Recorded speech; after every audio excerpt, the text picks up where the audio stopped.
Welcome to a new conversation from Mapping Global China. I'm Maria Adele Carrai, and today I'm delighted to be joined by Professor Liu Qing, a Zhejiang Distinguished Professor at East China Normal University. And today he will help us understand the more global China role in the philosophical thinking, Tianxia, and the world order.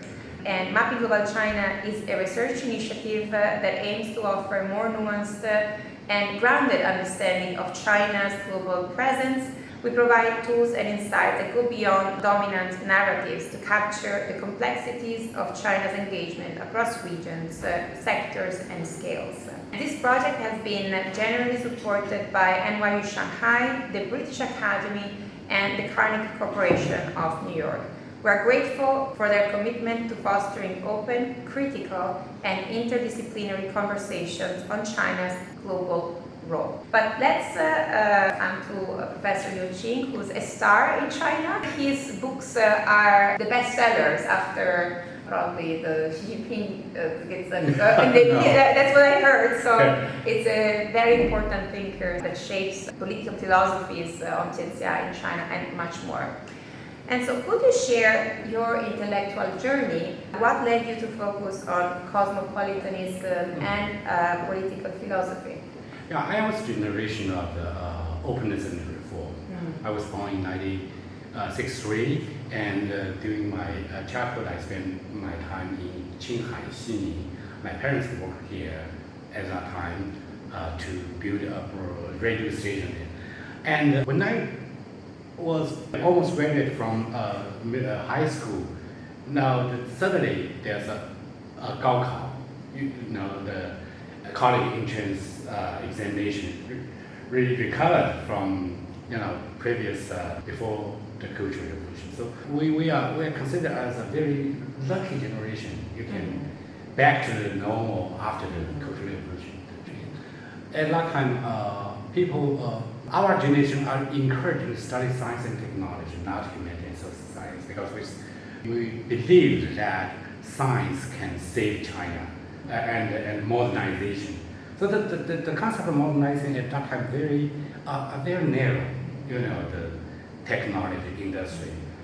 But now, 30 years later, 40 years later, we find make a nation a great, not just hard power.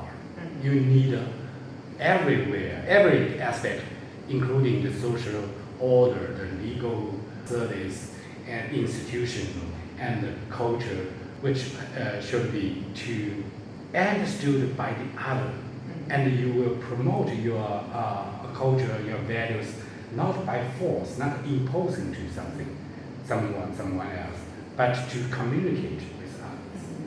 I also think from our workshop yesterday, one of the sentences from Kant was like, without justice, there's no reason to live in this world. That is kind of but I think it's also, it's true, so it's not just about science, hard power, but we need principles, norms that inspire us, guide us. So thank you. Can I ask you, how do you define cosmopolitanism in today's globalized yet fragmented world? Yeah, there's two things I think. From philosophical level, culture, it's ontologically speaking, is a relational concept.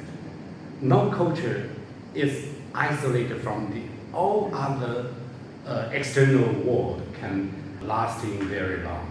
Cultures also always encounter each other and find something different, strange, foreign, and internalize other people's culture elements to make yourself growth, developed. I think just like prison, we have this very modern, westernized individual self, individual-based self-understanding. It seems like we have ourself, individual self first, then the family, then the community.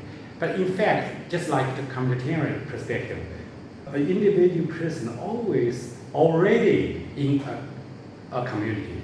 The community is not just an instrumental tool for an individual person developed growth. It's a kind of constitutive part of yourself. I think the Chinese character really renders this very well. Ren. Ren is a two right? So yeah, and that's two people. Yeah. So it's a very relational. It's relational, and I think it explains the idea of individual or person in a Chinese context. Yeah, in Chinese context, the person is defined by relation. So if a good person, then you have to contact with each other. The others, not just your instrumental tool. You want to realize yourself, your some specific goal to use other people. But the others is a constitutive part of you. But extending from individual to the culture. Also, in the long history of Chinese civilization, we encounter with different culture and internalize now become so large China. Agriculture, China, we have a north part, they are nomad part. So there's a mixture. And the cosmopolitan, the word is very interesting.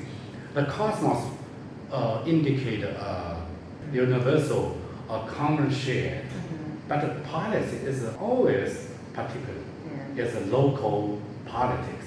So cosmopolitan is combining both perspective, universal and local. So they do not exclude each other, but actually they could constitute each other, the individual and the global, the cosmopolitan. And yet I think that nowadays we see trends where we have nation states, where the states create this fake divide, or like this created kind of divide between one state and other states. And also there is a tendency within also the concept of nation state to homogenize things. So you create one culture, one tradition, and I think it's challenging to respect and to give voice, orchestrate in a way this cacophony of different voices and identities, person. How do you kind of bring all this together? I think a nation state is a stage of modernity development, but it's not very Chinese. We have this kind of Tianxia, not have a very clear cut of boundaries. Say this is ours, this is yours. We have a ambiguous boundary. We talk to Huaxia and Manyi. We define the identity by civilization. Or Huaxia means civilized, Manyi means barbarian. Or uncivilized. Uncivilized. Because barbarian sounds like really uncivilized. But interesting, I think in 10th or 9th century, there's a Han Yu, Chinese philosopher. He said the Huaxia and Manyi, the civilized and the uncivilized, is not defined by race, by location, the physical location, but by civility. So, which means the Huaxia, the center of the civilization, does not have to be China. It's very radical, So that means the center of civilization can shift, depends on your level of civilization. Civility means you have a 人, you have a 忠孝礼仪, this kind of Confucian values. But for today, I think we have some common values, but in different articulation. They're similar, but not the same. And also, we were talking yesterday about human rights is one of the key values shared globally, miraculously in a way that we were able to come and draw a chart at the end of the Second World War. But then there are also goals. So these values can be articulated as goals. They can have many different understanding. So how do you see these different values? And also with regard to Tianxia, can you elaborate a bit more? What is Tianxia and is it still relevant today? Shall we look at it? Because very often we look at Tianxia and we associate it to Chinese hegemony. I was very scared in Western world, Tianxia, oh my God, China wants to take over, China wants to be the center. But with this understanding of civility versus uncivility, Tianxia, even an African country potentially could be holding like the Tianxia in a way, but I want to hear more from you. If that is a possibility, or like. Tianxia is a tradition of Chinese. There is a philosophical level and the political practice level. I think different scholar has a different interpretation. Tianxia can be very centralized, single-centralized view. So Chinese are very powerful, dominant power beyond hegemony. But there's a very different alternative interpretation. Say that's a decentralized map or imagination of global order. We can coexist each other because just as I mentioned, the center of civilization is not defined by the race or location. It can be everywhere, everyone. So in culture contact, in dialogue, conversation, to reach a common value. So this is like human rights. It sounds like very Western idea, but a Chinese intellectual and scholar directly contributed to United Nations human rights charter. Yes. Yeah. For example, human rights can be social rights, political rights, economic rights, right?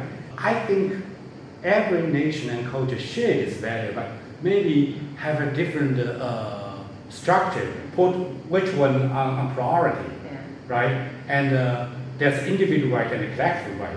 So all this is not the single value, but the values put in some specific structure. And the structure will be culture related, culture dependent. But culture itself evolved. So maybe we can use Confucian terms 求同存异. Such comments while reserving some difference. So Tianxia must be realized in the way of 求同存异, 和而不同. Yeah, so preserving, being harmonious, preserving difference among. It still looks like a mess in my mind to preserve. I mean, you have to find unity, but I think one aspect that we want to always keep in mind is that it's dynamic order, and there's not a perfect order. So it's still a mess because we're humans, and so they're different. So there will always be difference. There will always be some clashes. I don't think a perfect harmony world will ever be realizable. No, it's not so human being. It's an ideal. Yeah. We want to strive for that, but I think civilization of human beings always to be complete. There's no ending point. And when we talk about the 求同存异, it's first realized in China as a civilization, because it's not homogeneous entity. China have a different, let's say, more than 50 ethnicities, right? And we come from different place, different tradition. Actually, we should call Chinese traditions, and converge each other to a 中华民族, right? It's a culture construct. It's not some physical entity. Yeah, and I think it's important to preserve this difference because again, as I was saying before, there's a tendency to homogenize things, like also for control purposes. It's so much easier to control things that are the same. Like when you plan even a city, like if you look back at medieval times, it's all a mess. Like in Florence, it's a mess navigating. If you have like New York grid, very easy to control. And I think there is this tendency probably from also government, right? I think for modernity, there's a modern government emphasized on efficiency and which is it misses out like this diversity, and so this diversity is kind of thrown out of the window.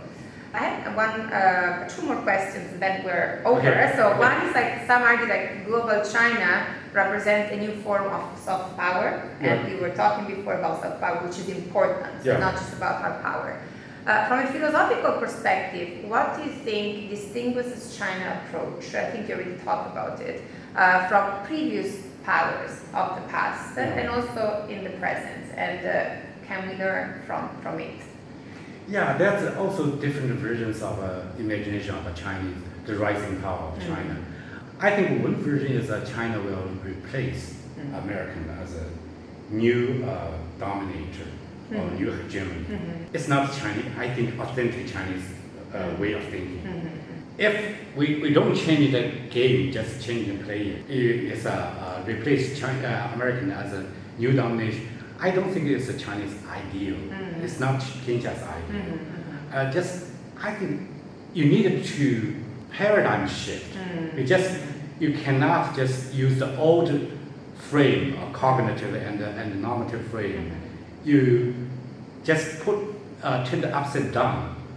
It's not real transformation. Just as I think Hannah Arendt said, if you turn the frame upside down, but you're still in the old framework, you need to break it and transform to new. So I'm talking about the post-hegemonic world order. I think this is the aim we should set for not only China, but also whole major power to realize no single nation can be the dominant if we try to achieve a peace, security, and a coexistence world. But I think even with that, there's no hegemon, but they can still inflict a lot of pain on others because there's still this human nature, and that is reflected in countries to preserve one's own security, that you need to, go out, exploit other countries' resources. So I think there's something really problematic of the system itself, because we've been in an international order that preached equality since the 19th century. China was basically semi-colonized, not really colonized, but was encroached upon by Western power in the name of sovereignty, equality. And so there is that, but in reality it's extremely difficult to kind of we have a past depend. But if you think the best situation is the best scenario is we can use other people's resource for our own strengths. But other people also think that way. So what's the balance? What's the best possible solution? We treat each other as a human being, not just our tools, right? This is, I think, the boundary between we and others. We treat other people as a human being, just like us. This is an ethical thinking, but with some realistic requirement.